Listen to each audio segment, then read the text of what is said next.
The future of many of our ancient woodlands could be under threat if a plan to widen the A21 near Tunbridge in Kent is given the go-ahead.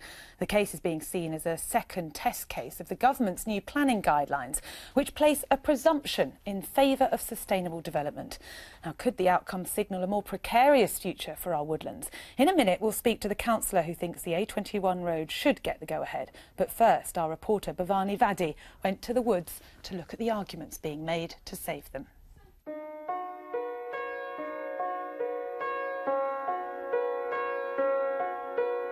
Majestic and awe-inspiring, this woodland has taken more than 400 years to mature. But now its future may signal the fate of other ancient woodlands around the country, because 22 acres of these woods may have to make way for this. The decision on widening the stretch of the A21 between Tunbridge and Pembury is being seen as a landmark ruling of the government's new planning policy.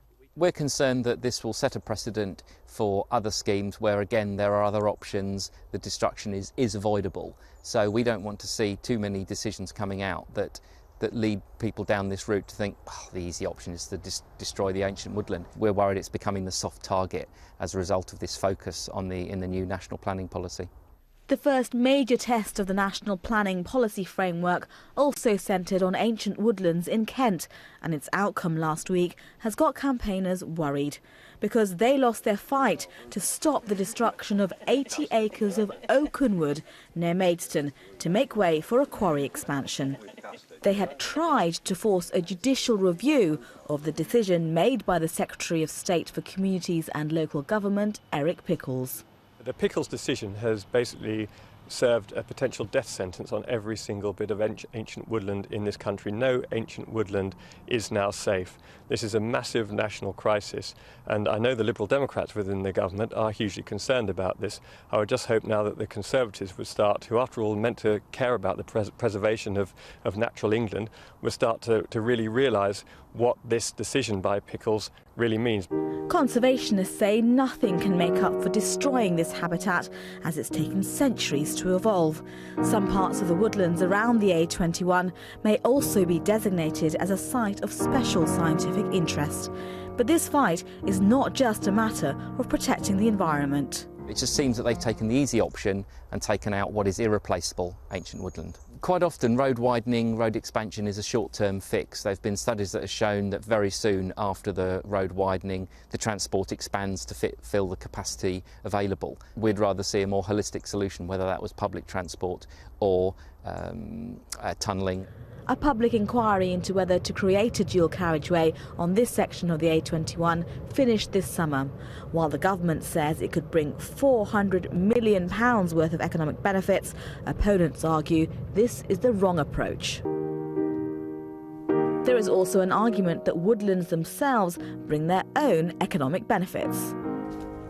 There were 30 million visits to woodlands and forests in the southeast last year. Natural England estimates that £180 million was spent during those visits. And here in the southeast, we have 4 times more ancient woodland than the national average. There's growing concern about the fate of other ancient woodlands in the southeast. At a public meeting in Maidstone this week, residents met to discuss the risk posed to a dozen other sites in the borough. I think we're going to lose irretrievably a lot of what is the green space around Maidstone. It's supposed to be the Garden of England, Kent, and we're just worried that all our green spaces are being swallowed up.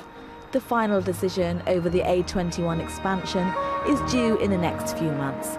In the meantime, campaigners say the fate of the country's ancient woodlands hangs in the balance.